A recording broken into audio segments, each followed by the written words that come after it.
Hi students, നമ്മളിന്ന് പഠിക്കാൻ വന്ന nature and significance of management. എന്ന് നമ്മൾ പഠിക്കാനല്ല, നമ്മ ഒരു റാപ്പിഡ് റിവിഷൻ, അല്ലെങ്കിൽ നിങ്ങൾ ഇപ്പൊ പഠിച്ചിട്ടുണ്ടെങ്കിൽ അത് പെട്ടെന്ന് റിവൈസ് ചെയ്യാനോ, ഇപ്പൊ പഠിച്ചിട്ടില്ലെങ്കിൽ ആ ചാപ്റ്റർ ഒന്ന് ഓവർവ്യൂ കിട്ടാനോ നമുക്കൊരു ഐഡിയ കിട്ടുമല്ലോ. ഈ ചാപ്റ്ററിൽ എന്തൊക്കെയാണ് പഠിക്കേണ്ടത്, എന്താണ് പഠിക്കേണ്ടാത്തത് എന്നൊക്കെ ഒരു ഐഡിയ കിട്ടുമല്ലോ. ഈ ഒരു ചാപ്റ്ററിൽ തന്നെ സെയിം ഫുൾ എക്സ്പ്ലനേഷൻ വീഡിയോ നമ്മുടെ ചാനലിലുണ്ട്. പയ്യെ പയ്യെ ബാക്കി എല്ലാ ചാപ്റ്ററിനും വരും. ആദ്യം നമ്മുടെ ഈ ഓവർവ്യൂ സീരീസ് അങ്ങ് മൊത്തം തീർത്തിട്ട് നമ്മൾ ബാക്കി ഫുൾ എക്സ്പ്ലനേഷൻ വീഡിയോസ് ഇടും. അല്ലാണ്ട് ഉടായിപ്പൊന്നും അല്ല, പെട്ടെന്ന് ഇന്ന് എന്തെങ്കിലും കവർ ചെയ്യാൻ വേണ്ടി ഒന്നും അല്ല. നമുക്ക് പയ്യെ പയ്യെ എക്സ്പ്ലനേഷൻ വീഡിയോ വരും. എന്നാലും നമുക്ക് ജസ്റ്റ് ഒരു ഓവർവ്യൂ ആയിട്ട് നിങ്ങൾക്ക് ഒരു ചാപ്റ്ററിനെ പറ്റി ഒരു ഐഡിയ കിട്ടാനായിട്ട് ഈ വീഡിയോ ഭയങ്കര ഹെൽപ്ഫുൾ ആയിരിക്കും. ഈ ഒരു ചാപ്റ്റർ റിയലി ഈസിയാണ്, നമുക്ക് പെട്ടെന്ന് പഠിച്ചെടുക്കാനും പറ്റും, ഒരിക്കലും മറക്കാത്ത പോലെ പഠിക്കാനും പറ്റും. സോ നമുക്ക് സ്റ്റാർട്ട് ചെയ്യാം. ഫസ്റ്റ് വൺ ആണ് management is A goal oriented process. Management is A goal oriented process. ഈ ഒരു നെയിമിൽ തന്നെ നിങ്ങൾക്ക് മനസ്സിലായില്ല എന്ത് മാനേജ്മെന്റ് ഗോൾ ഓറിയന്റഡ് ആണ്. ആ ഒരു നെയിമിൽ തന്നെ നിങ്ങൾക്ക് ഡിറൈവ് ചെയ്യാൻ പറ്റും എന്ത് ഗോൾ ഓറിയന്റഡ്, ഗോൾ അച്ചീവ് ചെയ്യാൻ വേണ്ടിയാണ് മാനേജ്മെന്റ് ഉള്ളതെന്ന് മനസ്സിലായി.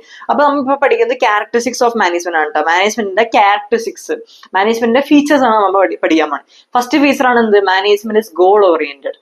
എല്ലാ ഓർഗനൈസേഷനും എന്തിനു വേണ്ടിയുള്ളതാ? ഒരു ഗോൾ അച്ചീവ് ചെയ്യാൻ വേണ്ടിയായിരിക്കും. എന്ത് ഓർഗനൈസേഷൻ ആയിക്കോട്ടെ, ഏത് ടൈപ്പ് ഓർഗനൈസേഷൻ ആയിക്കോട്ടെ, എല്ലാ ഓർഗനൈസേഷനും ഒരു ഗോൾ, അവർക്ക് ഒരു മെയിൻ ഗോൾ ഉണ്ടാവും. ആ ഒരു ഗോൾ അച്ചീവ് ചെയ്യാൻ വേണ്ടി ആയിരിക്കും ആ ഒരു ഓർഗനൈസേഷന്റെ ഫങ്ഷനിങ്. അപ്പോൾ ഈ ഒരു ഫങ്ഷനിങ് ഇതിന് ആരാ ഈ ഗോൾ അച്ചീവ് ചെയ്യാൻ ഹെൽപ്പ് ചെയ്യുന്നത് ആരാ, അല്ലെങ്കിൽ ഗോൾ അച്ചീവ് ചെയ്യാൻ വർക്ക് ചെയ്യുന്നത് ആരാ? മാനേജ്മെന്റ് ആണ്.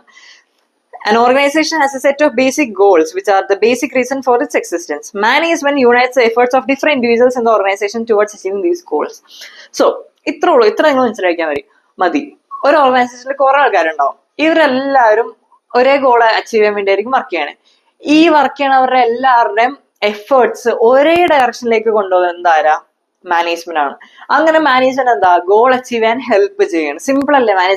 മാനേജ്മെന്റ് ഇസ് ഗോൾ ഓറിയന്റഡ് എന്ന് പറയുമ്പോൾ എല്ലാ ഓർഗനൈസേഷനും ഒരു ഗോൾ ഉണ്ടാവും, അത് അച്ചീവ് ചെയ്യാൻ വേണ്ടിയാണ് നിൽക്കുന്നത്. പലരും ചെയ്യണ വർക്ക് എല്ലാത്തിന്റെയും കൂടി ഡയറക്ഷൻ ഒന്നാക്കും, എന്നാലാണ് എല്ലാവരുടെ എഫേർട്സ് ഒരു ഡയറക്ഷൻ എന്നാണ് ഗോൾ അച്ചീവ് ആവുള്ളൂ. സിമ്പിൾ അല്ലേ? ക്ലിയർ ആയില്ലേ? ഇനി അടുത്തത് management is all pervasive. Pervasive, ആദ്യം പെർവസീവ് എന്ന് വെച്ചാൽ മാനേജ്മെന്റ് ഇസ് പെർവസീവ് എന്ന് വെച്ചാൽ എന്തൊരു ഓർഗനൈസേഷൻ ആയാലും, എങ്ങനത്തെ ടൈപ്പ് ഓർഗനൈസേഷൻ ആയാലും അവിടെ മാനേജ്മെന്റ് വേണം. മനസ്സിലായ? എന്തായാലും എങ്ങനെ ആയാലും അവിടെ മാനേജ്മെന്റ് വേണം. അതിനെയാണ് പെർവസീവ് എന്ന് പറയുന്നത്.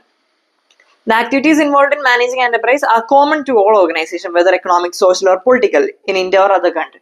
ഇപ്പൊ ഇന്ത്യയിലായിക്കോട്ടെ, അല്ലെങ്കിൽ US ആയിക്കോട്ടെ, അല്ലെങ്കിൽ വേറെ ഏതെങ്കിലും കൺട്രിയിലായിക്കോട്ടെ, ഒരു ഓർഗനൈസേഷൻ മാനേജ് ചെയ്യാനുള്ള എഫേർട്സ് അല്ലെങ്കിൽ പ്രോസസ്സ് ഏത് ഓർഗനൈസേഷൻ ആയാലും എന്ത് ഓർഗനൈസേഷൻ ആയാലും സെയിം ആയിരിക്കും. The activities involved in managing an enterprise is common to all organization. എന്ത് ഓർഗനൈസേഷൻ ആയാലും activities involve in managing same ആയിരിക്കും. അതാണ് management is all pervasive. For example പറയുകയാണെങ്കിൽ ഒരു സ്കൂളും പെട്രോൾ പമ്പ് എത്ര മാനേജ് ചെയ്യുന്നോ അത്രയും തന്നെ ഒരു സ്കൂൾ മാനേജ് ചെയ്യണം. മനസ്സിലായ? ഒരു ഹോസ്പിറ്റൽ എത്രയാണ് മാനേജ് ചെയ്യണേ അതുപോലെ തന്നെ പെട്രോൾ പമ്പ് മാനേജ് ചെയ്യണം. നിങ്ങൾ ടെക്സ്റ്റിലുള്ള തന്നെ എക്സാമ്പിൾ ആണ് കേട്ടോ. ഇനി മാനേജ്മെന്റ് ഇസ് മൾട്ടി ഡയമെൻഷണൽ. എന്താണ് ഈ multi dimensional? Management is multi dimension എന്ന് പറയുമ്പോൾ മാനേജ്മെന്റിന് 3 ഡയമെൻഷൻസ് ഉണ്ട്. മാനേജ്മെന്റ് ഓഫ് വർക്ക് മാനേജ് ചെയ്യല്, മാനേജ്മെന്റ് ഓഫ്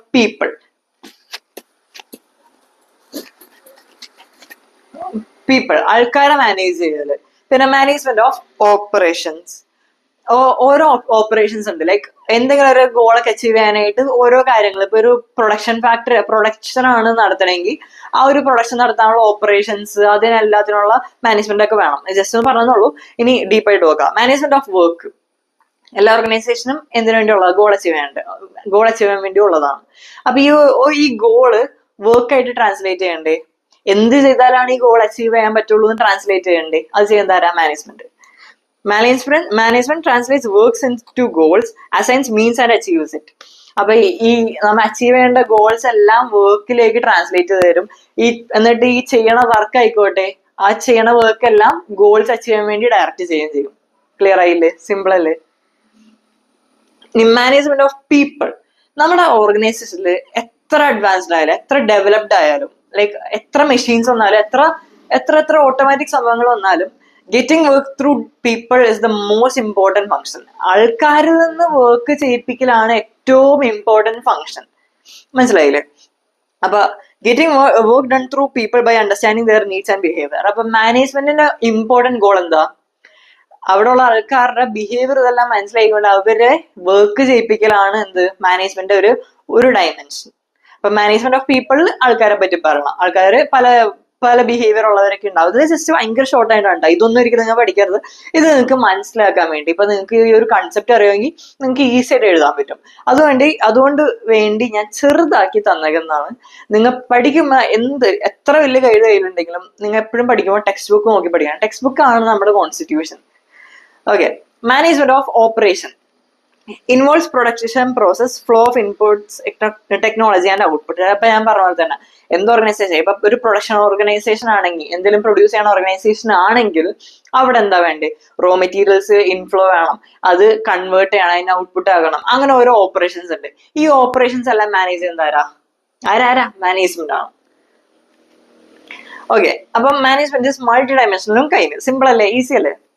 ഇനി മാനേജ്മെന്റ് ഇസ് കണ്ടിന്യൂസ് പ്രോസസ്. ഈ ഒരു നെയിമിൽ, ഈ ഒരു സംഭവത്തിൽ തന്നെ, എല്ലാത്തിന്റെ സംഭവത്തിൽ തന്നെ നമുക്ക് കിട്ടും, ടൈറ്റിലിൽ തന്നെ നമുക്ക് കാര്യം പിടികിട്ടും. മാനേജ്മെന്റ് ഇസ് കണ്ടിന്യൂസ് പ്രോസസ് എന്ന് വെച്ചാൽ ഒരു ഓർഗനൈസേഷൻ എത്ര നാൾ ജീവിക്കുന്നു വെച്ചാൽ എത്ര നാൾ നീണ്ടു നിൽക്കുന്നോ അത്രയും നാള് മാനേജ്മെന്റ് നടക്കുന്നുണ്ട്. മനസ്സിലായ? Management is A series of continuous process. ഇത് ഒരിക്കലും നിൽക്കാൻ പാടില്ല. മാനേജ്മെന്റ് ഒരിക്കലും തീർന്നില്ല. ഇപ്പൊ ഒരു ഓർഗനൈസേഷൻ മാനേജ്മെന്റ് തീരണമെങ്കിൽ ആ ഒരു ഓർഗനൈസേഷൻ തന്നെ എൻഡ് ചെയ്യണം, എന്നാലാണ് അവിടുത്തെ മാനേജ്മെന്റ് തീരുള്ളൂ. ഇനി ഈ കണ്ടിന്യൂസ് പ്രോസസ്സിൽ എന്താ നടക്കുന്നത് നോക്കിയാലോ? Planning, organising, staffing, directing, controlling. അപ്പൊ ഇതെന്താ നിങ്ങൾ ഇൻഡെക്സ് നോക്കിയാൽ നിങ്ങൾക്ക് കാണാം, മൊത്തം ചാപ്റ്റേഴ്സിന്റെ നെയിം നോക്കിയാൽ പ്ലാനിങ്, ഓർഗനൈസിങ്, സ്റ്റാഫിങ്, ഇതെല്ലാം നിങ്ങൾക്ക് ഇൻഡിവിജ്വൽ ആയിട്ട് പഠിക്കാനുള്ളതാണ്. അപ്പൊ പ്ലാനിങ് എന്ന് വെച്ചാൽ എന്താ? ഡിസൈഡിങ് ഇൻ അഡ്വാൻസ് ആയിട്ട് നമ്മൾ ഡിസൈഡ് ചെയ്യണം എന്താ ചെയ്യേണ്ടത്, എന്തൊക്കെ ചെയ്യേണ്ടത്, അങ്ങനെ പ്ലാൻ ചെയ്യണം. ഇനി ഓർഗനൈസിങ്, നമുക്ക് ആവശ്യമുള്ള സാധനങ്ങളൊക്കെ ഓർഗനൈസ് ചെയ്യലും അത് അച്ചീവ് ചെയ്യാൻ സിറ്റുവേഷൻസ് ഒക്കെ ഉണ്ടാക്കി വെക്കലും, അതെല്ലാം ആണ് ഓർഗനൈസിങ്ങിലുള്ളത്. പിന്നെ പ്ലാനിങ്, ഓർഗനൈസിങ്, സ്റ്റാഫിങ് അല്ലേ? ഓക്കെ. സ്റ്റാഫിങ്ങിൽ എന്താ? കറക്റ്റ് ആളെ കറക്റ്റ് ജോലിയിൽ കൊണ്ടുവരുന്നതാണ് സ്റ്റാഫിംഗ് എന്ന് പറയുന്നത്. പിന്നെ ഡയറക്ടിങ് ആൻഡ് കൺട്രോളിങ്. ഡയറക്ടിങ് എന്ന് വെച്ചാൽ എന്താ? ഇവർക്കൊരു ഡയറക്ഷൻ കൊടുക്കും, നിങ്ങൾ ഇങ്ങനെ ചെയ്യേണ്ടത്, നിങ്ങൾ ഇങ്ങനെ ചെയ്യാൻ പാടില്ല എന്നൊരു ഡയറക്ഷൻ കൊടുക്കും. അതാണ് ഡയറക്ടിങ്. ഇനി കൺട്രോളിങ് എന്ന് വെച്ചാൽ എന്താ? കൺട്രോളിങ് കേൾക്കുമ്പോ ആയിരിക്കും കൺട്രോൾ ചെയ്യുക മീൻസ് ഇങ്ങനെ അവരെ ഒരു കൺട്രോൾ ചെയ്യല്ലേ, വേറെന്താ പറയാ? കൺട്രോളിങ് എന്ന് വെച്ചാൽ ഇത്രേ ഉള്ളൂ. എന്താ? നമ്മ ഒരു പ്ലാൻ ഉണ്ടാക്കി വെച്ച് ആ ഒരു പ്ലാൻ അക്കോർഡിങ് തന്നെയല്ലേ നമ്മ പോണേന്ന് ഇത് ചെക്ക് ചെയ്യും, കമ്പയർ ചെയ്യും. ഇപ്പൊ ഞാനൊരു പ്ലാൻ ഉണ്ടാക്കി, ഒരു മിനിറ്റ്, ഞാൻ ഒരു പ്ലാൻ ഉണ്ടാക്കി. ആ പ്ലാൻ പോണത് ഈ വഴിയാണ്, മനസ്സിലായല്ല? ഈ വഴിയാണ് പ്ലാൻ പോണേ. പക്ഷേ നമ്മുടെ ആക്ച്വൽ പെർഫോമൻസ് ഈ വഴിയാണ് പോണേ. എന്തെങ്കിലും കാര്യമുണ്ടോ? നമ്മ അങ്ങനെ പ്ലാൻ ചെയ്തത് എന്തിനാ? വെറുതെ ആയില്ലേ? ഇത് രണ്ടും തമ്മിലുള്ള ഡിഫറൻസ് കമ്പയർ ചെയ്തിട്ട് ഇതിനെ കറക്റ്റ് ചെയ്യും. നമ്മൾ ഇങ്ങനെ പോയാൽ നമ്മളെ ഇതുപോലെ കൊണ്ടുപോകും. അതിനാണ് കൺട്രോളിങ് എന്ന് പറയുന്നത്. സിമ്പിൾ അല്ലേ? ക്ലിയർ അല്ലേ? ജസ്റ്റ് മനസ്സിലാക്കി തന്നാണ്. ഇത് ഇപ്പൊ പഠിക്കണ്ട, അവസാനത്തെ ചാപ്റ്റർ ഒക്കെ ആകുമ്പോഴേ ഇമ്പോർട്ടന്റ് ആയിട്ട് പഠിക്കണ്ടേ. ഇനി മാനേജ്മെന്റ് കണ്ടിന്യൂസ് പ്രോസസ്. അപ്പൊ മനസ്സിലായല്ല? ഒരിക്കലും നിൽക്കള പ്ലാനിങ്, സ്റ്റാഫിംഗ്, ഡയറക്ടിങ്, കൺട്രോളിങ് അങ്ങനെ പോയിക്കൊണ്ടിരിക്കുക. അത് പിന്നെയും കണ്ടിന്യൂ ചെയ്തോണ്ടിരിക്കുക. ഇപ്പൊ ഒരു പ്ലാൻ തീർന്ന് അടുത്ത പ്ലാൻ ഉണ്ടാക്കും. ആ ഒരു പ്ലാൻ അനുസരിച്ച് ഓർഗനൈസ് ചെയ്യും, കൺട്രോൾ, ഡയറക്ട് ചെയ്യും, സ്റ്റാഫ് ചെയ്യും. അങ്ങനെ ഒരിക്കലും തീരൂല. Management is a continuous process. ഇനി management is a group activity. Group activity എന്ന് പറയുമ്പോൾ എന്താ? ഗ്രൂപ്പ് ആക്ടിവിറ്റി എന്ന് പറയുമ്പോൾ തന്നെ നിങ്ങൾക്ക് ആ നെയിം എന്ന് മനസ്സിലാവുന്നത് ഒരു ഗ്രൂപ്പ് ഓഫ് ആൾക്കാരുണ്ട്. ഇവരെല്ലാവരെയും ഒരുമിച്ച് ഗോൾ അച്ചീവ് ചെയ്യാൻ എന്താ? ഡയറക്റ്റ് ചെയ്യണം. It requires teamwork and coordination of individual effort in a common direction to achieve organization goals and help members grow. So, ഇവിടെ പറയുന്നത് എന്താ വെച്ചാൽ, നിങ്ങൾ ടെക്സ്റ്റിലെ കറക്റ്റ് സ്റ്റേറ്റ്മെന്റ് ഇങ്ങനെയാണ്.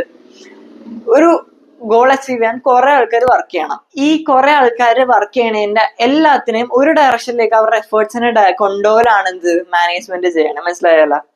എത്ര പേര് വർക്ക് ചെയ്യുന്നോ? ഇവരിപ്പോ പലരും പല കാര്യങ്ങളായിരിക്കും ചെയ്യണേ. പക്ഷെ ഇവരുടെ ആ എഫേർട്സിനെ ഒരു ഡയറക്ഷനിലേക്ക് കൊണ്ടുപോകണം. അതിപ്പോ കൊണ്ടുപോയില്ലെങ്കിൽ അവർ ചെയ്യണ വർക്ക് വെറുതെ ആയില്ലേ? ഇപ്പൊ അവർ ചെയ്യുന്നതെല്ലാം കറക്റ്റ് ഒരു ഡയറക്ഷനിലേക്ക് കൊണ്ടുപോയാൽ നമുക്ക് ആ ഗോൾ അച്ചീവ് ചെയ്യാൻ പറ്റും. പക്ഷെ കൊണ്ടുപോയില്ലെങ്കിൽ വെറുതെ ആയി. അപ്പൊ management is a group activity. ഇനി management is a dynamic function. Dynamic function എന്ന് പറയുമ്പോൾ എന്താ? നിങ്ങൾ ഇത്രയും വിചാരിക്കും. ഡൈനാമിക് എന്ന് പറയുമ്പോൾ എപ്പോഴും ചേഞ്ച് ആയിക്കൊണ്ടിരിക്കും. അപ്പൊ മാനേജ്മെന്റ് ഇസ് ഡൈനാമിക് എന്ന് പറയുമ്പോൾ എന്തായിരിക്കും?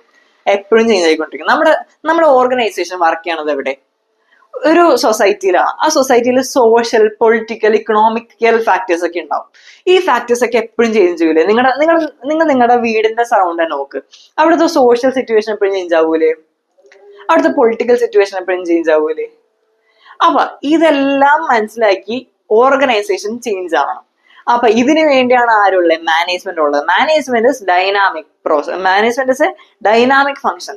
എങ്ങനെയാണ് സൊസൈറ്റി ചേഞ്ച് ആവണം, അല്ലെ പൊളിറ്റിക്കൽ ചേഞ്ച് വരണേ, അതിനനുസരിച്ച് നമ്മുടെ ഓർഗനൈസേഷനും ചേഞ്ച് ആവണം. Management has to adapt to the changing environment, social, economic, political factors. Organization must change itself and its goals according to the need of environment. Environment change ആവണനുസരിച്ച് ഗോളും അതുപോലെ അതിലൊക്കെ അപ്രോച്ച് ചെയ്യണം, നമ്മുടെ സ്ട്രാറ്റജീസും ചേഞ്ച് ചെയ്യണം. സിമ്പിൾ അല്ലേ? ക്ലിയർ അല്ലേ? Management is intangible force. Management is intangible force. Intangible force എന്ന് വെച്ചാൽ നമുക്ക് കാണാൻ പറ്റൂല, അല്ലെങ്കിൽ നമുക്ക് തൊടാൻ പറ്റൂല. മനസ്സിലായോ? നിങ്ങൾക്ക് ഇപ്പൊ കറക്റ്റ് ആയിട്ട് ഇത് മനസ്സിലാവണില്ലെങ്കിൽ ഇതിന്റെ കറക്റ്റ് ഡീപ്പ് എക്സ്പ്ലനേഷൻ നിങ്ങളുടെ ടെക്സ്റ്റിൽ അതേ സെന്റൻസ് യൂസ് ചെയ്ത് കറക്റ്റ് എക്സ്പ്ലനേഷൻ നമ്മുടെ വീഡിയോ, നമ്മുടെ ചാനൽ ചെക്ക്ഔട്ട് ചെയ്ത ട്യൂഷൻ പ്രോ ചാനൽ ചെക്ക്ഔട്ട് ചെയ്യുമ്പോൾ തന്നെ അതിൽ nature and principles of management എന്ന് പറഞ്ഞ് nature and significance of management, sorry name മാറിപ്പോയി. അപ്പൊ അതില് 3 പാർട്സ് ആയിട്ട് കിടക്കുന്നുണ്ട്. അത് ക്ലിയർ, അത് കണ്ടാൽ നിങ്ങൾക്ക് ശരിക്കും ക്ലിയർ ആവും, അതെനിക്ക് ഉറപ്പാണ്. കാരണം അത്രയും ഞാൻ ഓപ്പൺ ആയിട്ട് അത്രയും ഡീപ്പായിട്ട് എക്സ്പ്ലെയിൻ ചെയ്തിട്ടുണ്ട്. അപ്പൊ ഇത് നിങ്ങൾക്ക് ഒരു ഓവർവ്യൂക്ക് വേണ്ടിയാണ്. പറ്റിയില്ലെങ്കിൽ ആ വീഡിയോ കാണും. ഇനി ഇൻടാഞ്ചിബിൾ ഫോഴ്സ്. ഇൻടാഞ്ചിബിൾ ഫോഴ്സ് എന്ന് പറയുമ്പോൾ കാണാൻ പറ്റൂല, അല്ലെങ്കിൽ തൊടാൻ പറ്റൂല. ഓക്കെ, ഇതിനർത്ഥം എന്താ? ഇതിനർത്ഥം മാനേജ്മെന്റ് നമുക്ക് ഫീൽ ചെയ്യാനേ പറ്റുള്ളൂ. ഒരു മാനേജ്മെന്റ്, ഒരു ഓർഗനൈസേഷന്റെ മാനേജ്മെന്റ് സ്ട്രോങ് ആണോ അല്ലയോ എന്ന് അറിയുന്നത് എങ്ങനെയാണ് അറിയണേ? അവരുടെ പെർഫോമൻസ് കാണുമ്പോ, ആ ഒരു ഓർഗനൈസേഷന്റെ പെർഫോമൻസ് കാണുമ്പോൾ നമുക്ക് മനസ്സിലാവും, നമുക്ക് ഫീൽ ചെയ്യും ഇവരുടെ മാനേജ്മെന്റ് സ്ട്രോങ് ആണോ, ഇവരുടെ മാനേജ്മെന്റ് വീക്ക് ആണോ എന്നല്ല. Management is an intangible force. It cannot be seen, but its presence can be felt in the way the organization functions. Its effect is seen in orderliness, target achievement, and employee satisfaction. So, employees and satisfaction, ഇവരൊക്കെയാണ് target achieve ചെയ്യുന്നതും. ഇതെല്ലാം നോക്കുമ്പോൾ തന്നെ നമുക്ക് മനസ്സിലാവും ഈ ഒരു organisation management എങ്ങനെയാണെന്ന്. കത്തിയില്ലേ? സിമ്പിൾ അല്ലേ? ഞാൻ എപ്പോഴും സിമ്പിൾ അല്ലേ എന്ന് പറഞ്ഞോണ്ടിരിക്കുക. Importance of management. ഇപ്പൊ തന്നെ നിങ്ങൾക്ക് ഫീച്ചേഴ്സ് എല്ലാം നിങ്ങൾ പഠിച്ചു, ഫീച്ചേഴ്സ് എല്ലാം ക്ലിയർ ആയി. ഇപ്പൊ നിങ്ങൾക്ക് ഒരു ഐഡിയ കിട്ടി, അതിന്റെ കോണ്ടെക്സ്റ്റ് കിട്ടി. ഇനി നമ്മൾ എന്താ, ഇനിയും നിങ്ങൾ അത് റിവൈസ് ചെയ്യണം. എപ്പോഴും റിവൈസ് ചെയ്യണം. ഒരു 2 ആഴ്ച നിങ്ങൾ റിവൈസ് ചെയ്താൽ നിങ്ങൾക്ക് പിന്നെ മറക്കൂല. അപ്പൊ അടുത്താണ് ഇമ്പോർട്ടൻസ് ഓഫ് മാനേജ്മെന്റ്. ഈ ഇമ്പോർട്ടൻസും ഫീച്ചേഴ്സും തമ്മിൽ ഭയങ്കര ബന്ധം ഉണ്ടാവും. ഇപ്പൊ തന്നെ നിങ്ങൾക്ക് അത് മനസ്സിലാവും. വായിക്കുമ്പോൾ തന്നെ നിങ്ങൾക്ക് മനസ്സിലാവും. ഇതന്നെയല്ലേ ഇവിടെ പറഞ്ഞേ, ജസ്റ്റ് വേർഡ്സ് മാറിയെന്നല്ലേ ഉള്ളൂ എന്ന് മനസ്സിലാവും. ഇതില് അങ്ങനെയാണ്. ഇനിയുള്ള എല്ലാ ചാപ്റ്റേഴ്സിലും ഇങ്ങനെ തന്നെയാണ്. ഫീച്ചേഴ്സിലുള്ള സെയിം സംഭവം തന്നെ, സെയിം എക്സ്പ്ലനേഷൻ, ചിലപ്പോൾ സെയിം ഐഡിയാസ് തന്നെയായിരിക്കും ആ ഒരു ഇമ്പോർട്ടൻസിൽ വരുന്നത്. മനസ്സിലായില്ലേ? അപ്പൊ ഇതൊക്കെ നിങ്ങൾ പഠിക്കണം. Helps in achieving group goals. ഇത് തന്നെയല്ലേ മാനേജ്മെന്റ് ഗ്രൂപ്പ് ആക്ടിവിറ്റി നമ്മൾ പഠിച്ചേ ഫീച്ചേഴ്സിൽ? സെയിം സംഭവമാണ്. അപ്പൊ it gives a common direction to individual efforts for achieving the overall goal of organization. അപ്പൊ ഈ മാനേജ്മെന്റ് ഉള്ളതുകൊണ്ട് എന്താ, ഗ്രൂപ്പ് ആയിട്ടുള്ള ഗോൾ, ആ ഒരു ഓർഗനൈസേഷന്റെ ഗ്രൂപ്പ് ഗോൾ അച്ചീവ് ചെയ്യാൻ ഹെൽപ്പ് ചെയ്യും. എന്തുകൊണ്ടാ? It gives a common direction to individual effort for achieving the overall goal of the organization. ഞാൻ നേരത്തെ പറഞ്ഞത് തന്നെ, ആ ഓർഗനൈസേഷനിലുള്ള പലരും പല വർക്ക് ചെയ്യും. ഇതിനെല്ലാത്തിനും ഒരു കോമൺ ഡയറക്ഷൻ കൊടുക്കുമ്പോൾ എന്ത് പറ്റും? ഓർഗനൈസേഷണൽ ഗോൾ അച്ചീവ് ചെയ്യും. അതാണ് helps in achieving group goals. ഇനി ഇൻക്രീസസ് എഫിഷ്യൻസി. എന്താണ് എഫിഷ്യൻസി? എന്താ? എഫക്റ്റീവ്നെസ് എന്താ? എഫിഷ്യൻസി എന്ന് പറഞ്ഞാൽ ഇത്രേ ഉള്ളൂ. നിങ്ങൾക്ക് ഒരു 1000 റുപ്പീസ് തന്നിട്ട് ഒരു കാര്യം ചെയ്യാൻ പറയണം. പക്ഷെ നിങ്ങൾ 1500 അത് ചെയ്തെങ്കിൽ നിങ്ങൾ ഒട്ടും എഫിഷ്യന്റ് അല്ല. പക്ഷെ അത് തന്നെ നിങ്ങൾ 500 റുപ്പീസിനാണ് അത് ചെയ്തെങ്കിൽ നിങ്ങൾ ഭയങ്കര എഫിഷ്യന്റ് ആണ്. മനസ്സിലായല്ല? കോസ്റ്റ് ബേസ്ഡ് ആണ് എഫിഷ്യൻസി ആണെന്ന് പറയുന്നത്. മനസ്സിലായല്ല? ഇനി എഫക്റ്റീവ് ആണെങ്കിൽ നിങ്ങളോട് പറയാണ്, ഇന്ന് വൈകുന്നേരം 5 PM വീഡിയോ സബ്മിറ്റ് ചെയ്യണം, അല്ലെങ്കിൽ ഒരു നോട്ട് സബ്മിറ്റ് ചെയ്യണം എന്ന് പറഞ്ഞു. നിങ്ങൾ 7 PM സബ്മിറ്റ് ചെയ്താൽ നിങ്ങൾ എഫക്റ്റീവ് അല്ല. പക്ഷെ അത് തന്നെ നിങ്ങൾ ഒരു 3 PM കൊണ്ട് നോട്ട് സബ്മിറ്റ് ചെയ്താൽ നിങ്ങൾ എഫക്റ്റീവ് ആണ്. അപ്പൊ എഫിഷ്യൻസി എന്ന് പറയുമ്പോൾ കോസ്റ്റ് ബേസ്ഡും എഫക്റ്റീവ്നെസ് എന്ന് പറയുമ്പോൾ ടൈം ബേസ്ഡും ആണ്. ഈസി അല്ലേ? ഓക്കെ. ഇനി ഇൻക്രീസസ് എഫിഷ്യൻസി. നിങ്ങളൊന്ന് ആലോചിച്ച് നോക്കിയേ, മാനേജ്മെന്റ് ഉണ്ടെങ്കിൽ എങ്ങനെയാണ് എഫിഷ്യൻസി ഇൻക്രീസ് ആവണേ? എങ്ങനെയായിരിക്കും എഫിഷ്യൻസി, ഒരു ഓർഗനൈസേഷന്റെ എഫിഷ്യൻസി ഇംപ്രൂവ് ആവണേ? മര്യാദക്ക് പ്ലാൻ ചെയ്താൽ, മര്യാദക്ക് ഓർഗനൈസ് ചെയ്താൽ, മര്യാദക്ക് ഡയറക്റ്റ് സ്റ്റാഫ് കൺട്രോളിങ് ഒക്കെ ചെയ്താൽ എഫിഷ്യന്റ് ആവൂലേ? ഇപ്പൊ നിങ്ങൾ ഒരു കാര്യം കുറെ നേരം ഒന്ന് പ്ലാൻ ചെയ്ത് പല പ്ലാൻസ് ഉണ്ടാക്കി ഒരു ബെസ്റ്റ് പ്ലാൻ അതിൽ നിന്ന് എടുത്താൽ നിങ്ങൾക്ക് കുറെ പ്രശ്നങ്ങൾ അല്ലെങ്കിൽ കുറെ എറേഴ്സ് നിങ്ങൾ ചെയ്യുമ്പോൾ ഉണ്ടാവാൻ ചാൻസ് ഉള്ള പ്രശ്നങ്ങൾ അല്ലെങ്കിൽ തെറ്റുകളൊക്കെ ഒഴിവാക്കാൻ പറ്റൂലേ? അപ്പൊ എഫിഷ്യന്റ് ആവൂലേ? സെയിം സംഭവം. It reduces cost and increases productivity through better planning, organization, directing, staffing and controlling. ഞാൻ ഇപ്പൊ എക്സ്പ്ലെയിൻ ചെയ്ത സെയിം സാധനം. ഈസി അല്ലേ?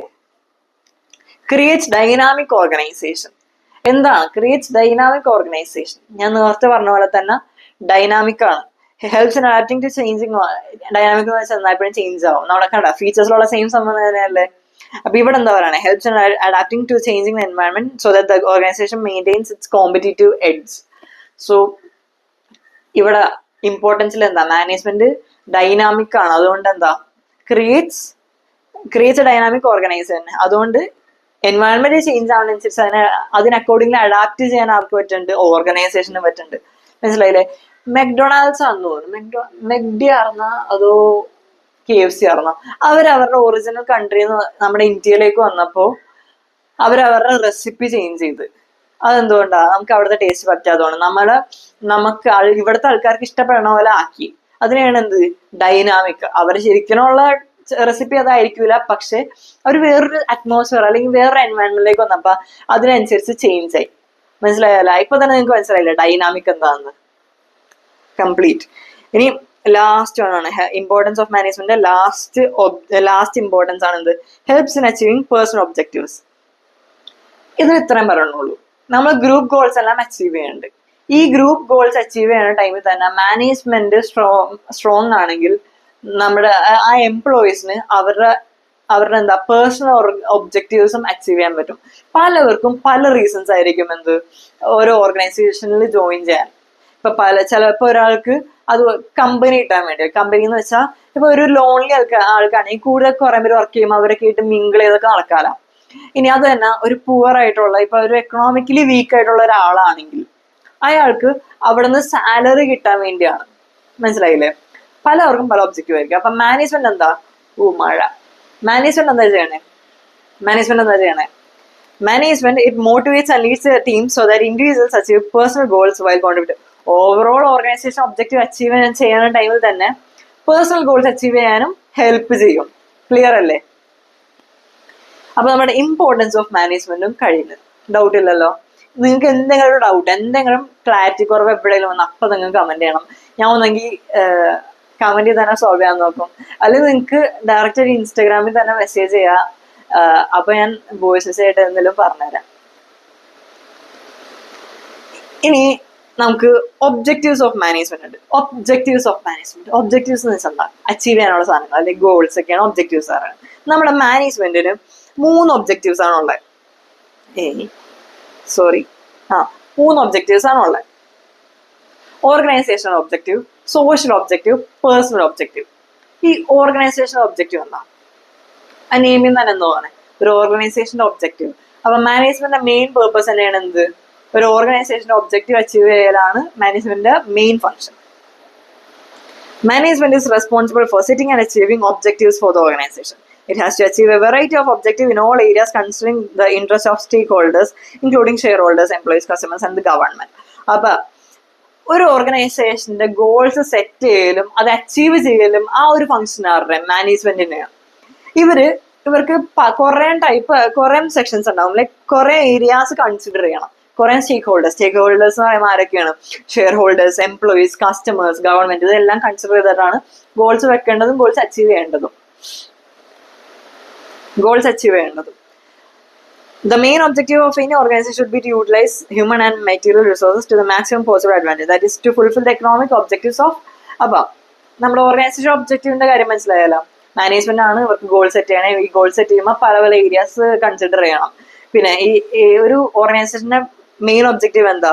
To utilise human and material resource. ഹ്യൂമണും മെറ്റീരിയൽ റിസോഴ്സും യൂട്ടിലൈസ് ചെയ്യലാണ് ഒരു ഓർഗനൈസേഷന്റെ main objective. That is to fulfil the economic objectives of business. നമുക്ക് എക്കണോമിക് ഒബ്ജക്റ്റീവ്സ് എന്തൊക്കെയാണെന്ന് നോക്കിയാലോ. ഫസ്റ്റ് എക്കണോമിക് ഒബ്ജക്റ്റീവ് ആണ് സർവൈവൽ, സെക്കൻഡ് ആണ് പ്രോഫിറ്റ്, തേർഡ് ആണ് ഗ്രോത്ത്. ഞാനൊരു എക്സാമ്പിൾ പറയാം. ഞാനിപ്പോ ട്യൂഷൻ പ്രോ എന്ന് പറഞ്ഞ ശരിക്കും ഒരു അക്കാഡമി തന്നെ ഇട്ട് ഞാൻ ഡെയിലി അവിടെ പോയിരുന്ന് പഠിപ്പിക്കാൻ വേണ്ടി റെഡി ആയിട്ടിരിക്കുകയാണ്. അപ്പൊ അതിന്റെ ഫസ്റ്റ് ഗോൾ എന്തായിരിക്കണം?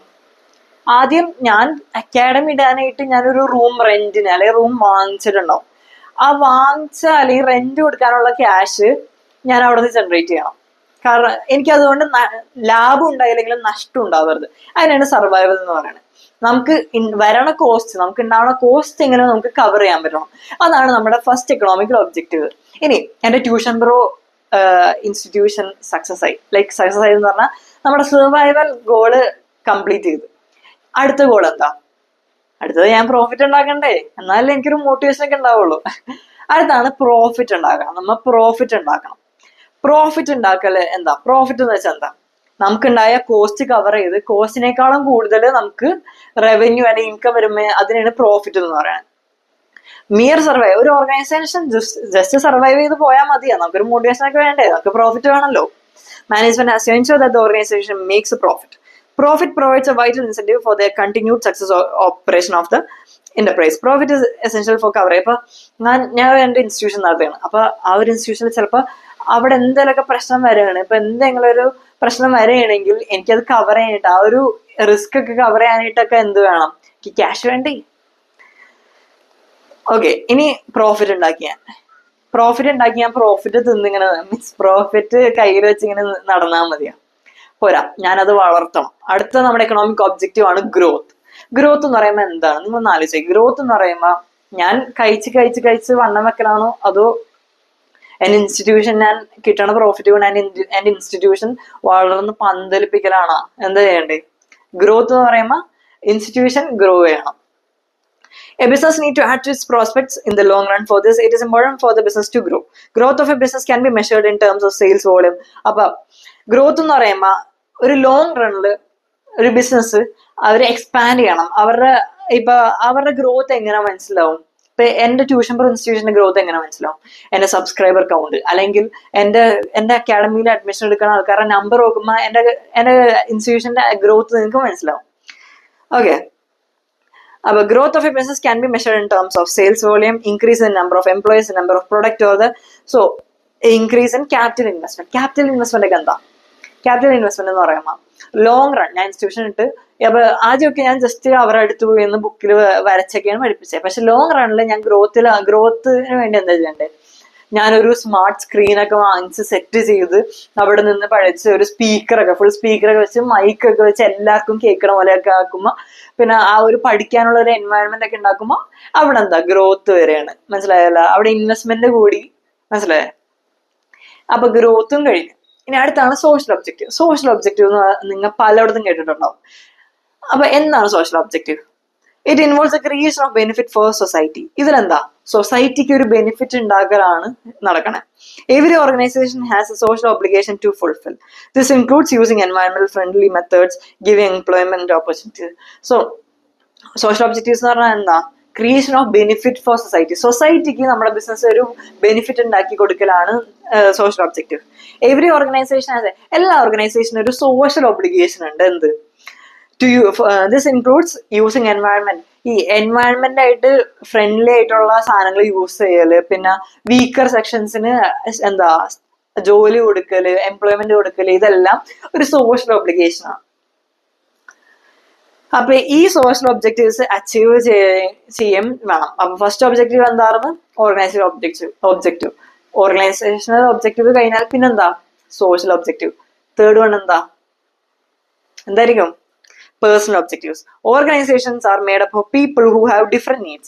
These vary from financial needs, social needs to personal growth and development. Management has to reconcile personal goals with organization objectives for harmony in the organization. ഈ നേരത്തെ പറഞ്ഞതല്ലേ, നമ്മുടെ ഫീച്ചേഴ്സിലും വന്ന് മറ്റേ ഇമ്പോർട്ടൻസിലും വന്ന് ഞാൻ പറഞ്ഞതല്ലേ, എക്സാക്ട് സെയിം സംഭവം ഇത് ഞാൻ ഇനി പറയാനുള്ള, നിങ്ങൾ വായിച്ച് മനസ്സിലാക്കി എടുക്കുക. ഇനി അടുത്താണ് nature of management. Nature of management ഇത് ഭയങ്കര ക്ലിയർ ആയിട്ട് ഞാൻ നമ്മുടെ വീഡിയോ കൊടുത്തിട്ടുണ്ട്. എന്നാലും നമുക്ക് ജസ്റ്റ് പെട്ടെന്ന് നോക്കാം. Management as an art. First nature ആണ് മാനേജ്മെന്റ് ആസ് ആർട്ട്. അപ്പൊ നിങ്ങളൊന്ന് ആലോചിക്കുക, ഒരു ആർട്ട് എന്ന് പറയുമ്പോൾ എന്തൊക്കെ വേണം? മൂന്ന് കാര്യങ്ങളാണ് മെയിൻ ആയിട്ടും ആർട്ടിന് വേണ്ടത്. Existence of theoretical knowledge. ഒരു തിയററ്റിക്കൽ നോളജ് വേണം. Personalised application. ഇപ്പൊ ഒരു തിയററ്റിക്കൽ നോളജ് ഉണ്ടായാൽ മാത്രം മതി. ഇപ്പൊ തിയററ്റിക്കൽ നോളജ് ഒരു 100 പേരെ നോക്കിയാൽ 99 പേർക്കും ഉണ്ടാവും. ഇതിന് ഒരു പേഴ്സണലൈസ്ഡ് ആപ്ലിക്കേഷൻ നമ്മൾ നമ്മുടെ രീതിയിൽ അപ്ലൈ ചെയ്യണം, അപ്പോഴാണ് ആ ഒരു ആർട്ട് ആവുള്ളൂ. ഇനി based on practice and creativity. ഇപ്പൊ ഈ എന്തൊക്കെയാ art involves creative practice of existing theoretical knowledge. ഈ എക്സിസ്റ്റ് ചെയ്യുന്ന തിയററ്റിക്കൽ നോളജിനെ ക്രിയേറ്റീവ് ആയിട്ട് എന്താ പ്രാക്ടീസ് അല്ലെങ്കിൽ അപ്ലൈ ചെയ്യണതിനാണ് based on practice and creativity. ഇത് മാനേജ്മെന്റ് ഇസ് ആർട്ട്. മാനേജ്മെന്റ് ഒരു ആർട്ടാണെന്ന് പറയാൻ കാരണം എന്താ? A successful manager practice the art of management based on study. അപ്പൊ ഒരു മാനേജറിന് ഒരു ഫസ്റ്റ് സ്റ്റെപ്പ് എന്തായിരുന്നു? The existence of theoretical knowledge. ആ ഒരു തിയററ്റിക്കൽ നോളജ് മാനേജർ പഠിച്ചെടുക്കും. മനസ്സിലായില്ലേ? ഒരു മാനേജർ ആണെങ്കിൽ എന്തോ ഒരു ഡിഗ്രി ആണല്ലോ, MBA ഒക്കെ. അപ്പൊ അവിടെ ഒരു എക്സിസ്റ്റൻസ് ഓഫ് തിയററ്റിക്കൽ നോളജ് ഉണ്ട്. Manager applies theory and principles in A unique and creative. Manager അവരുടെ തന്നെ ഒരു വേയിൽ, അവരുടെ തന്നെ ഒരു ക്രിയേറ്റീവ് വേയിൽ അപ്ലൈ ചെയ്യും. ഇനി different managers have different styles of management. പല മാനേജേഴ്സിനും പല സ്റ്റൈൽസ് ഉണ്ട്. ഇത് സ്റ്റൈൽസ് ഓഫ് മാനേജ്മെന്റ്, മാനേജ് ചെയ്യാൻ പല സ്റ്റൈൽസ് ഉണ്ട് പല മാനേജേഴ്സും. അത് തന്നെയാണ് ഇവിടെ പ്രാക്ടീസ് ആൻഡ് ക്രിയേറ്റിവിറ്റി എന്ന് പറയുന്നത്. പലവർക്കും പല രീതിയായിരിക്കും. അപ്പൊ മാനേജ്മെന്റ് ആസ് എൻ ആർട്ട് എന്ന് പറയുമ്പോൾ മാത്രമേ ഉള്ളൂ. ഇത് നിങ്ങൾക്ക് മനസ്സിലായില്ലെങ്കിൽ അല്ലെങ്കിൽ ഭയങ്കര ഡീപ്പായിട്ട് ക്ലിയർ ആയില്ലെങ്കിൽ നമ്മുടെ വീഡിയോ ചെക്ക്ഔട്ട് ചെയ്യുക. അതിൽ കറക്റ്റ് ആയിട്ട് ഉണ്ടല്ലോ, അതിൽ കറക്റ്റ് ടെക്സ്റ്റ് ബുക്കിലെ സ്റ്റേറ്റ്മെന്റ്സ് തന്നെ യൂസ് ചെയ്താണ് എക്സ്പ്ലെയിൻ ചെയ്തേക്കുന്നത്. ഇനി management as A science. Management as A science എന്ന് പറയുമ്പോൾ എന്താ? സയൻസിൽ നമുക്ക് 3 കാര്യങ്ങളാണ് വേണ്ടത്. Systematic body of knowledge. ഒരു സിസ്റ്റമാറ്റിക് ബോഡി ഓഫ് നോളജ് ആണ് science. Systematic body of knowledge based on cause and effect relationship. ഈ കോസ് ആൻഡ് എഫക്ട് റിലേഷൻഷിപ്പ് എന്താ? കോസ് ആൻഡ് എഫക്ട് റിലേഷൻഷിപ്പ് എന്ന് വെച്ചാൽ ഞാൻ ഇങ്ങനെ ചെയ്താൽ എന്താണ് ഉണ്ടാവുന്നത് എന്ന് മനസ്സിലാവും. അതിനാണ് കോസ് ആൻഡ് എഫക്ട് എന്ന് പറയണേ. Cause and effect relationship.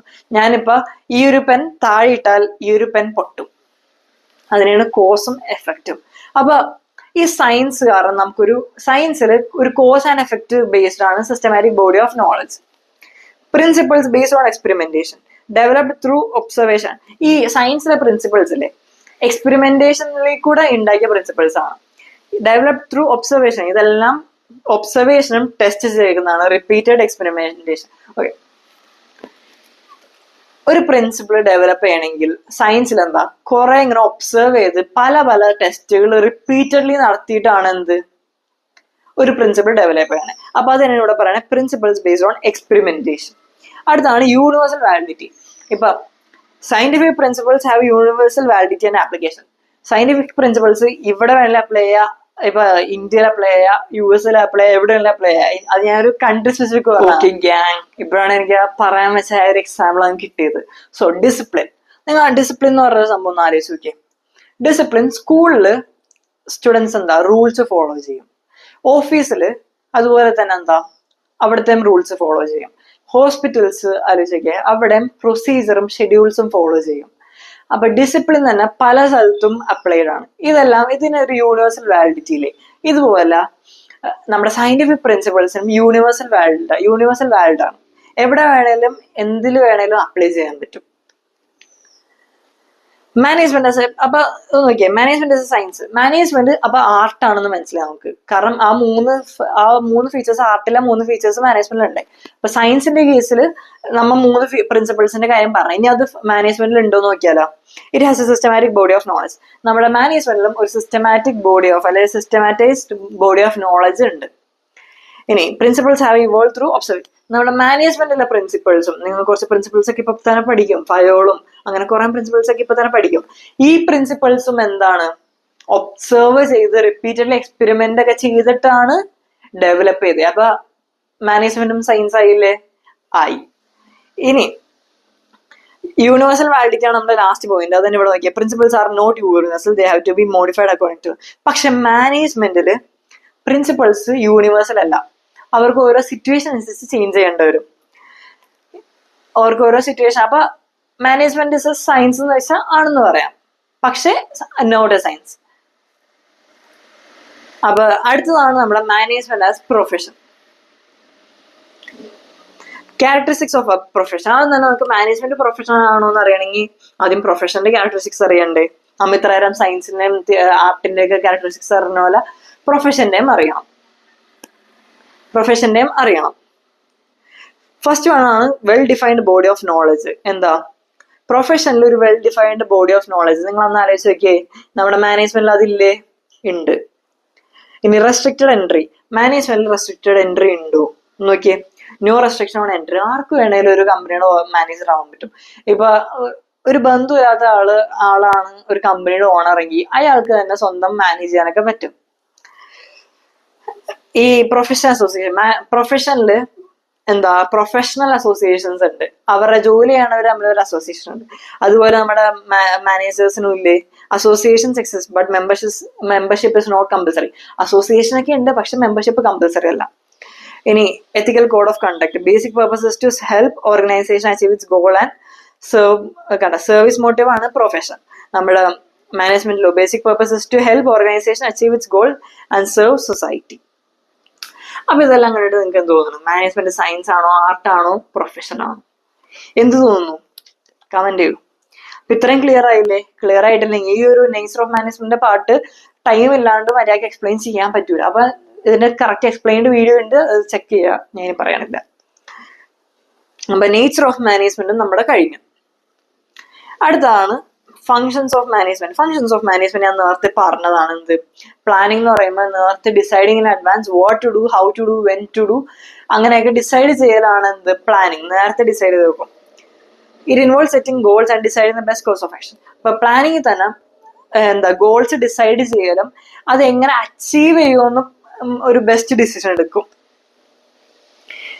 ഇനി ഓർഗനൈസിംഗിൽ ഓരോ ആൾക്കാർക്കും ഓരോ ഡ്യൂട്ടീസ് അസൈൻ ചെയ്യും, ഗ്രൂപ്പ് ടാസ്ക് എല്ലാം ഗ്രൂപ്പ് ചെയ്ത് കൊടുക്കും. Establishing authority and allocating resource.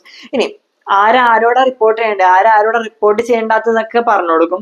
പിന്നെ ഇവരെന്താ ചെയ്യേണ്ടതെല്ലാം അസൈൻ ചെയ്ത് കൊടുക്കും. അതെല്ലാമാണ് എന്തിലുള്ള ഓർഗനൈസിംഗിലുള്ളത്. ഇനി അടുത്താണ് സ്റ്റാഫിംഗ്. സ്റ്റാഫിംഗ് എന്ന് വെച്ചാൽ ഒരു കറക്റ്റ് ആള്, മീൻസ് ഒരു ജോലിക്ക് ആവശ്യമുള്ള ആളെ തന്നെ ഒരു ജോലി കൊണ്ടുവന്ന് ഇടുന്നതിനെയാണ് സ്റ്റാഫിംഗ് എന്ന് പറയുന്നത്. ഇപ്പൊ ഒരു ജോലിക്ക് ഒരാൾ ആവശ്യമുണ്ട്, പക്ഷെ അതായിട്ടൊരു ആ ഒരു ജോലിയായിട്ട് ഒരു ബന്ധമില്ലാത്ത ഒരാളെ കൊണ്ടുവന്ന് അവിടെ അങ്ങിട്ടാൽ മര്യാദക്ക് എഫക്റ്റീവ് ആവോ, എഫിഷ്യന്റ് ആവോ? ഇല്ല. പക്ഷെ ആ ജോലിക്ക് തന്നെ പറ്റൊരാളെ സെർച്ച് ചെയ്ത് കണ്ടുപിടിച്ച് അയാൾ ആ ഒരു ജോലി കൊണ്ടുവന്ന് ഇരുത്തി കൊടുത്താൽ എഫക്റ്റീവ് ആയിരിക്കൂലേ, എഫിഷ്യന്റ് ആയിരിക്കൂലേ? ആണ്. അപ്പൊ സ്റ്റാഫിംഗ് എന്ന് പറയുമ്പോൾ എഫക്റ്റീവ് ആണ്, എഫിഷ്യന്റ് ആണ്. സ്റ്റാഫിംഗ് എഫക്റ്റീവ് എഫിഷ്യന്റ് ആവാനായിട്ട് right person in the right job, അതിലാണ് സ്റ്റാഫിംഗ്. സ്റ്റാഫിംഗ് എന്ന് പറഞ്ഞാൽ finding and placing the right people with the right qualification at the right place at the right time. Right person at the right place with the right qualification at right time. Simple അല്ലേ? എന്ത് രസം അല്ലേ? എനിക്ക് exam ഒന്നും കൊടുക്കേണ്ട, അതുകൊണ്ട് എനിക്ക് ഇത് രസമാണ്. പക്ഷെ നിങ്ങൾക്ക് പഠിക്കുമ്പോൾ ഭയങ്കര പേടിയുണ്ടാവും. ഇതിങ്ങനെ ഇത്രയും പോയിന്റ്സ് ഉണ്ട്, ഓർമ്മ ഉണ്ടാവും എന്നൊക്കെ. ഓർമ്മ ഉണ്ടാവില്ല. കാര്യമുണ്ടതേ, നിങ്ങൾ ഒരു 5-6 പ്രാവശ്യമില്ല, മീൻസ് മിനിമം 5 to 6 ടൈംസ് എങ്കിലും ഈ ചാപ്റ്റർ നിങ്ങൾ റിവൈസ് ചെയ്താലാണ് നിങ്ങൾക്ക് ഈ ചാപ്റ്റർ ഓർമ്മയിട്ടുള്ളൂ.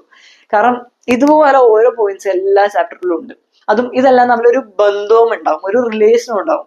ഇത് ഒരു അഡ്വാൻറ്റേജും ആണ്, ഡിസഡ്വാൻറ്റേജും ആണ്. കാരണം അഡ്വാൻറ്റേജ് എന്ന് പറയുമ്പോൾ നിങ്ങൾക്ക് കണക്ട് ചെയ്ത് പഠിക്കാൻ പറ്റും. ഡിസഡ്വാൻറ്റേജ് എന്ന് പറയുമ്പോൾ ഇത് ഈ ചാപ്റ്ററിലായിരുന്നോ അത് ആ ചാപ്റ്ററിലാണോ മെയിൻ ആയിട്ട് പറയുന്നത്, ഒരു കൺഫ്യൂഷൻ വരും ഒരു ക്വസ്റ്റൻ ഒക്കെ വരുമ്പോൾ. അപ്പം മര്യാദക്ക് ഡീപ്പായിട്ട് പഠിച്ചാൽ നിങ്ങൾക്ക് കൊള്ളാം. ഇനി ഡയറക്റ്റിംഗ് എന്ന് വെച്ചാൽ leading, influencing and motivating employees to perform the task assigned to them. ഓരോ എംപ്ലോയീസിന് ഓരോ ടാസ്ക് കൊടുത്തിട്ടുണ്ടാവും, അത് അച്ചീവ് ചെയ്യാനായിട്ട് ലീഡ് ചെയ്യല്, മോട്ടിവേറ്റ് ചെയ്യല്, ഇതെല്ലാമാണ് ഡയറക്റ്റിംഗിൽ വരുന്നത്. ഇനി കൺട്രോളിങ് ഞാൻ നേരത്തെ പറഞ്ഞു, ഞാൻ ക്ലിയർ ആയിട്ട് പറഞ്ഞാണ് comparing the actual performance with the planned performance. ഞാൻ എന്താ പറഞ്ഞേ, ഇവിടെ നിന്ന് ഇങ്ങനെ പോയി ഇവിടെ എത്തണ കാര്യം തന്നെ നമ്മൾ ഇവിടെ നിന്ന് ഇങ്ങനെ പോയി എത്തുകയാണെങ്കിൽ നമ്മ കറക്റ്റ് ആയിട്ടല്ല ചെയ്യണേ, നമ്മ കൺട്രോൾ ചെയ്യാനുള്ള. കൺട്രോളിങ്ങിൽ എന്താ നടക്കണേ, കമ്പയർ ചെയ്യണം. ഇതാണ് നമ്മുടെ ആക്ച്വൽ പെർഫോമൻസ്, നമ്മുടെ ആക്ച്വൽ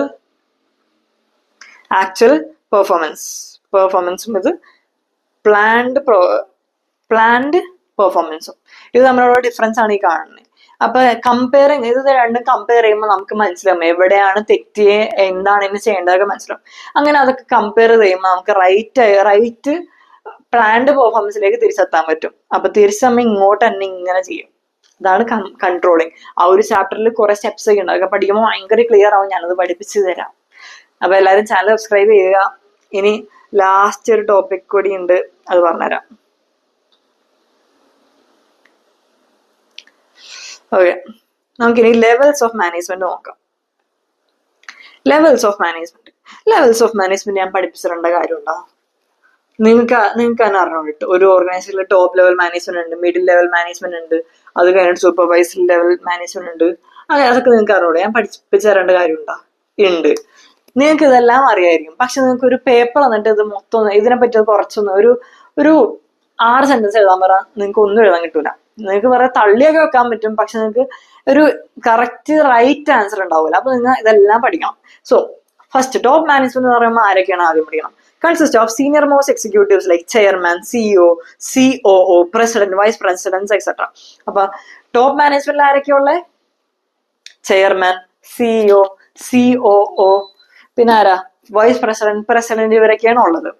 ഇനി ഇവരെന്താ ചെയ്യണേ? ഫോർമുലേറ്റ്സ് ഓവറോൾ ഗോൾസ് ആൻഡ് സ്ട്രാറ്റജീസ്. ഒരു ഓർഗനൈസേഷന്റെ ഓവറോൾ ഗോൾസും സ്ട്രാറ്റജീസ് എല്ലാം ഡിസൈഡ് ചെയ്യുന്നത് ആരാ? ടോപ്പ് ലെവൽ മാനേജേഴ്സ് ആണ്.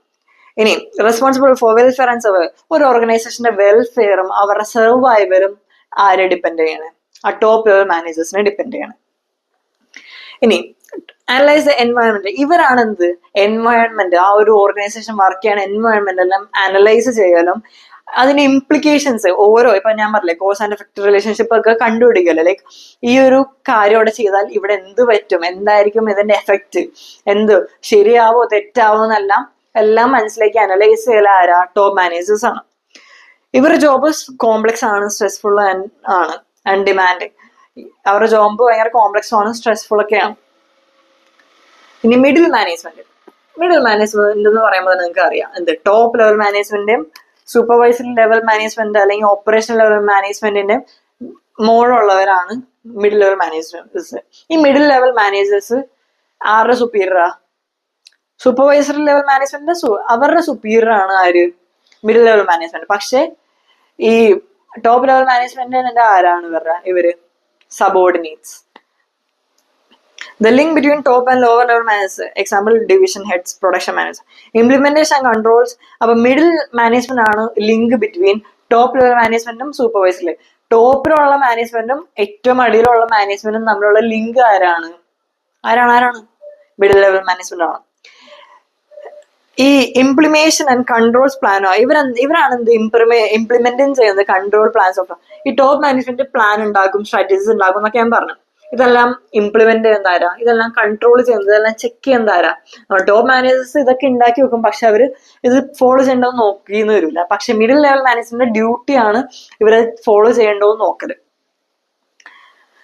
ഈ മിഡിൽ ലെവൽ മാനേജേഴ്സ് ആണ് ഫസ്റ്റ് ലൈൻ മാനേജേഴ്സ് എന്ന് പറയുമ്പോൾ ഈ സൂപ്പർവൈസറി അല്ലെങ്കിൽ താഴെയുള്ള മാനേജേഴ്സിന്റെ കാര്യങ്ങളിലെല്ലാം റെസ്പോൺസിബിൾ ആരാ? ഈ മിഡിൽ ലെവൽ മാനേജേഴ്സ് ആണ്. Interprets policies, assign duties, motivates, cooperates with other departments. So ഇവിടെ എന്താ? ഇവരാണ് ടോപ്പ് ലെവൽ മാനേജർ ഉണ്ടാക്കിയ പോളിസീസ് എല്ലാം ഇന്റർപ്രറ്റ് ചെയ്യലും ഇതെല്ലാം ഈ ഡ്യൂട്ടീസ് ഓരോരുത്തർക്ക് അസൈൻ ചെയ്ത് കൊടുക്കലും എല്ലാം ചെയ്യുന്നത് ആരാ? മിഡിൽ ലെവൽ മാനേജ്മെന്റ് ആണ്. ക്ലിയർ ആയില്ലേ? സിമ്പിൾ അല്ലേ? Supervisory or operation management. അപ്പൊ ഇപ്പൊ തന്നെ നിങ്ങൾക്ക് ഒരു ഐഡിയ ഇട്ടുണ്ടാവും ഇവരുടെ ജോലി എന്താണ്, ഇവരാരാണ്, കമ്പനിയുടെ ഹൈ പൊസിഷനിലുള്ള ആൾക്കാരാണോ ലോ പൊസിഷനിലുള്ള ആൾക്കാരാണോ എന്നെല്ലാം നിങ്ങൾക്ക് ഒരു ഐഡിയ ഇട്ടിട്ടുണ്ടാവും അല്ലേ? Supervisory or operation management includes foreman and supervisors. Foreman and supervisors ആണ് ഇതിലുള്ളത്. Directly oversees the work of labour.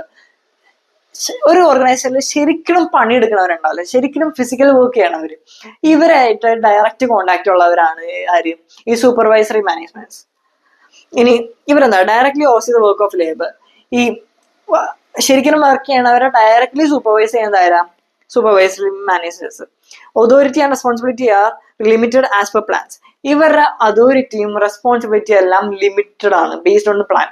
Top level management അല്ലെങ്കിൽ മിഡിൽ ലെവൽ മാനേജ്മെന്റ് എന്താണ് പറയുന്നത് അതിനനുസരിച്ച് ഇവരുടെ ഡ്യൂട്ടീസ് ലിമിറ്റഡ് ആണ്. Ensures quality output, minimizes waste, maintains safety standards, etc. ഇവരാണെന്ത്? Top ലെവലുള്ള ആൾക്ക് ഇവർ ചെയ്യണം ഡേ ടു ഡേ കാര്യങ്ങൾ ഓടിയാണെന്ന് നോക്കാൻ പറ്റുമോ? ലൈക്ക് ഓരോ ആൾക്കാരും നോക്കി ഇവർ കൂടുതൽ റിസോഴ്സ് യൂസ് ചെയ്യണ്ടോ, ഇവൻ കുറവ് റിസോഴ്സ് ആണ് യൂസ് ചെയ്യുന്നതൊക്കെ നോക്കാൻ പറ്റുമോ? ഇല്ല. അതിനുവേണ്ടിയാണ് സൂപ്പർവൈസറി മാനേജേഴ്സ് ഉള്ളത്. ഇവർ ഡയറക്റ്റ് ലേബേഴ്സിനായിട്ട് സൂപ്പർവൈസ് ചെയ്യുമ്പോൾ ഇവർക്ക് കൺട്രോൾ ചെയ്യാൻ പറ്റും. അവർക്ക് വേസ്റ്റ്ഫുൾ റിസോഴ്സസ്, ഇപ്പൊ ഇവർ കൂടുതൽ റിസോഴ്സ് യൂസ് ചെയ്യണമെങ്കിൽ ഇവർക്ക് എങ്ങനെയാണ് ചെയ്യേണ്ടതെന്ന് പറഞ്ഞു കൊടുക്കുക, അല്ലെങ്കിൽ ഇവരെ കറക്റ്റ് ചെയ്യലൊക്കെ ചെയ്യാൻ പറ്റും.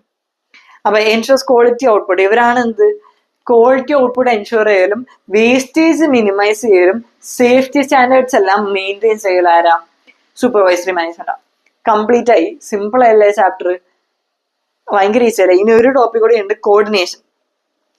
കോർഡിനേഷൻ ഭയങ്കര ഈസിയാണ്. അത് നിങ്ങൾ ആ ടെക്സ്റ്റ് വായിച്ച് നിങ്ങൾ സ്വന്തം മനസ്സിലാക്കാൻ പറ്റുമോ നോക്ക്. മനസ്സിലായില്ലെങ്കിൽ നമ്മുടെ വീഡിയോയിലുണ്ട് പറ്റാറ്റ. അപ്പൊ നിങ്ങളുടെ ഈ ബൂസ്റ്റർ സീരീസ് നമുക്ക് പെട്ടെന്ന് ഓവർവ്യൂ കിട്ടാനും റിവൈസ് ചെയ്യാനൊക്കെ പറ്റി ഈ ഒരു സീരീസ് നിങ്ങൾക്ക് ഇഷ്ടമാണെങ്കിൽ ഞാൻ കണ്ടിന്യൂ ചെയ്യണോ എന്നൊന്ന് കമന്റ് ചെയ്യണം. പറ്റാറ്റാ.